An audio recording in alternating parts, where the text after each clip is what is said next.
வரும்போது எதையும் எடுத்துன்னு வரல, போகும்போது மனிதனால எதுவும் எடுத்து போக முடியாது. வாழறதுக்கு இறைவன் வகுத்து கொடுத்துக்கிறான். இத பகிர்ந்து வாழ கத்துங்க, இன்பமா வாழ்வீங்க. ஆனா தனக்கே சொந்தம்னு வாழ்ந்து இரும்பு பட்டியல போட்டு கூட்டினா கூட உங்களுக்கு உபயோகமற்று போகும். உங்களுடைய மரணத்துல ஒரு சோடா வாங்கி ஊட்ட கூட குடிக்க முடியாத நிலை வரும். அதனால கொடுத்து பழங்க. அந்த அன்பு உங்களை காப்பாற்றும், அந்த தர்மம் உங்களுக்கு நிலை நிற்கும். அதுதான் என்னுடைய தர்மத்தை பண்ண உடனே கடவுளால கூட கொள்ள முடியாதுடா.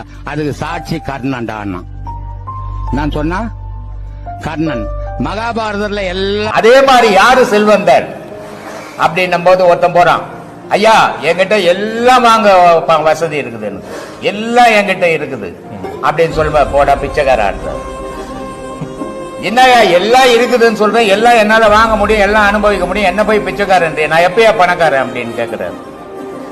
உங்ககிட்ட இருக்கிற பணத்தை நீ 10 பேர் கொடுக்குறப்ப அந்த 10 பேர் சொல்ற பாரு, அந்த பணக்காரர் கொடுத்தாருன்னா அன்னைக்கு தான்டா நீ பணக்காரர். சிவனது வடிவாய் உதித்தவன் நீயே, ஜகத்தை ஆளும் பைரவர் நீயே, உனதருளாலே உலகம் உய்ய உதவிடும் நீயோர் உன்னத தெய்வம்.